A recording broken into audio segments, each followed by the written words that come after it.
Graça e paz, meus irmãos. Peço a Deus que abençoe a cada um de vocês que nesse momento estão acompanhando o nosso devocional da Federação de UMP de Volta Redonda. Bom, eu gostaria de aproveitar esse nosso tempo juntos para falar sobre a motivação da vida cristã, a graça de Deus em Cristo. E por que esse tema é tão importante? Bom, meus irmãos, eu vou ser bem direto. É porque muitos de nós, mesmo estando há anos na igreja, não entendemos bem o que é ser salvo pela graça. Às vezes até repetimos, somos salvos pela graça, mas vivemos como se isso não fosse uma realidade. E não entender a graça de Deus traz consequências terríveis. A gente pode pregar de forma incorreta o Evangelho, a gente pode viver uma vida de tristeza, uma vida sem alegria em servir a Deus. Então vamos falar sobre essa maravilhosa verdade que é sermos salvos pela graça de Deus. E também vou deixar um alerta para aquelas pessoas que pensam assim, olha, se você só falar sobre a graça, as pessoas não vão parar de pecar. Meus irmãos, para nos direcionar nessa meditação, vamos ler juntos 1 Timóteo 1, versículos 14 e 15. Eu vou ler e os irmãos acompanhem aí o texto que vai aparecer na sua tela. Transbordou, porém, a graça do nosso Senhor com a fé e o amor que há em Cristo Jesus. Fiel é a palavra e digna de toda aceitação, que Cristo Jesus veio ao mundo para salvar os pecadores, dos quais eu sou o principal. Meus irmãos, nós diversas vezes ouvimos e algumas vezes até somos nós mesmos que falamos essa frase, né? Somos salvos pela graça. Mas muitas vezes nós temos a impressão errada do que isso significa. O texto que nós acabamos de ler vem logo depois de Paulo ter confessado que no passado ele era um blasfemo, um perseguidor da igreja e alguém insolente. Mas ele nos conta que Deus usou de misericórdia para com ele, Deus foi bondoso e o salvou. E na sequência nós lemos que isso, essa salvação de uma pessoa que não merecia, é o transbordar da graça de Deus. Que nisso consiste o amor que há em Jesus Cristo. Dizer que nós somos salvos pela graça, meus irmãos, é assumir algo que nós muitas vezes não gostamos de assumir, que nós somos pecadores, que se dependesse de nós estaríamos perdidos.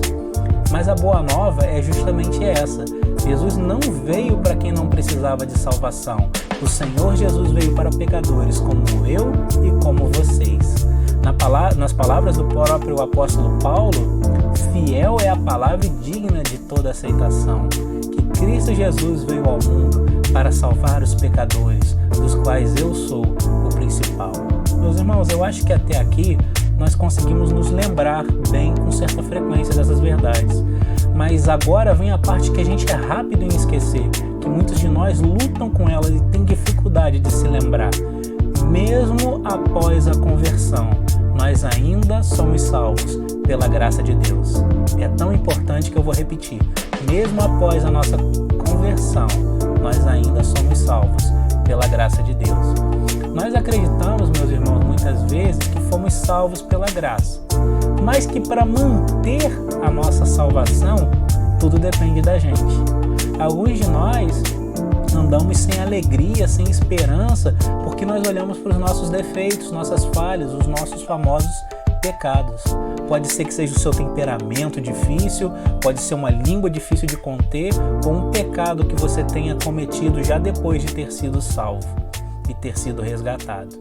Se você pensa, meu irmão, que Deus não te ama mais por causa disso, por causa de você, ou se você pensa que agora você tem que fazer algo extraordinário para reconquistar o amor de Deus, sinto muito em lhe dizer, mas você ainda não entendeu a graça de Deus em Cristo.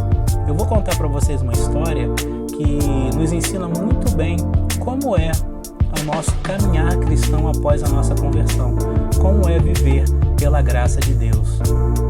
Diz a história que certa vez um rei estava olhando da janela do seu palácio e viu seu filho mais novo, pequeno, colhendo flores no campo.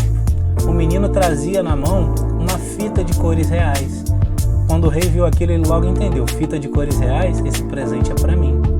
E ele continuou observando, e ele viu que seu filho, por ser pequeno e ainda criança, inocente, ele não pegava só flores, ele pegava flores, raízes, gramas, pegava também capim, alguns espinhos. Então o pai deu uma missão para o seu filho mais velho, que estava sentado à sua direita. Filho, vá lá até o meu jardim, colha as melhores e mais belas flores que eu mesmo cultivei. E quando seu irmão mais novo estiver chegando para se apresentar diante de mim na sala do trono com o seu presente, troque tudo que não presta, tudo que não é digno de aceitação por as belas flores. E o irmão mais velho obedeceu cabalmente a ordem do seu pai e fez exatamente como o pai lhe havia ordenado.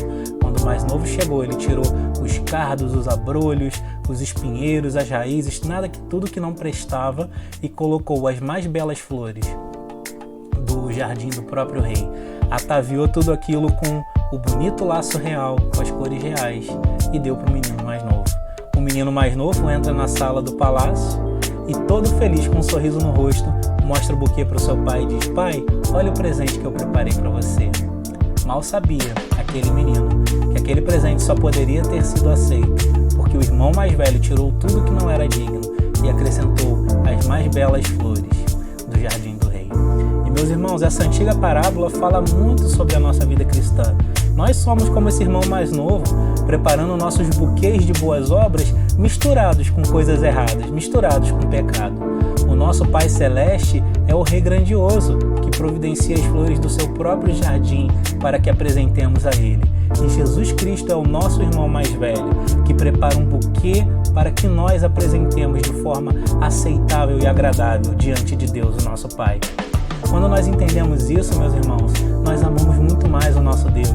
Amamos muito mais o nosso irmão mais velho, o nosso Salvador Jesus. E assim nós somos motivados a viver e a servir a Deus. Quando eu comecei a pregar sobre a graça de Deus e ensinar mais sobre esse tema, meus irmãos, aconteceu o seguinte: muitos irmãos, ainda que bem intencionados, mas equivocados, chegavam para mim e falavam o seguinte: olha, Felipe, se você falar apenas da graça, as pessoas vão abusar dela. Você tem que falar da punição, você tem que ameaçar as pessoas. E esse é o nosso segundo ponto, meus irmãos. Quando nós entendemos a graça, nós mudamos a maneira como nós pregamos o Evangelho. Nós sabemos sim que o inferno é real. Nós sabemos sim que o pecado ofende a Deus e causa separação entre o Criador e a criatura. E nós sabemos que quem não crê em Cristo será condenado. Mas nós jamais deveríamos atrair alguém para Deus, alguém para Cristo, alguém para a igreja por medo do inferno. Porque Deus nos atraiu pela sua graça. Segundo o apóstolo Paulo, na sua segunda epístola a Coríntios, foi o amor de Deus que o constrangeu a servi-lo. E é o amor de Deus que nos constrange a servi-lo. A lógica da mente humana natural pode até ser: se eu sou salvo pela graça, eu posso pecar à vontade, já que Jesus vai substituir os meus pecados pelas suas boas obras, ou as minhas flores que não prestam pelas suas belas flores, conforme a nossa história. Mas a lógica do coração é bem diferente, meus irmãos. A lógica do coração é: como é que eu vou pecar contra alguém que tanto me amou? E se vocês duvidam da lógica do coração, se vocês acham que a da mente prevalece, veja só o que o Senhor Jesus diz sobre o amor e obediência em João 14,15. Se me amais, guardareis os meus mandamentos. Então, aqueles que amam, guardam os mandamentos. E nós só somos capazes de amar a Deus porque Ele nos amou primeiro. Olha só o que Paulo fala do efeito da graça na nossa vida. Porquanto a graça de Deus se manifestou salvadora ou trazendo salvação a todos os homens, educando-nos para que, renegadas a impiedade e as paixões mundanas, vivamos no presente século justa, sensata e piedosamente. A mensagem da Bíblia nos ensina que é o amor e não o medo que nos estimula a obedecer ao Senhor. A Bíblia nos ensina que é a graça de Deus que nos educa para que a gente renegue as paixões do mundo e que a gente viva de forma justa, sensata e piedosa. Portanto, meus irmãos, vivam pela graça e preguem a graça de Deus em Cristo. Que Deus nos abençoe. Amém.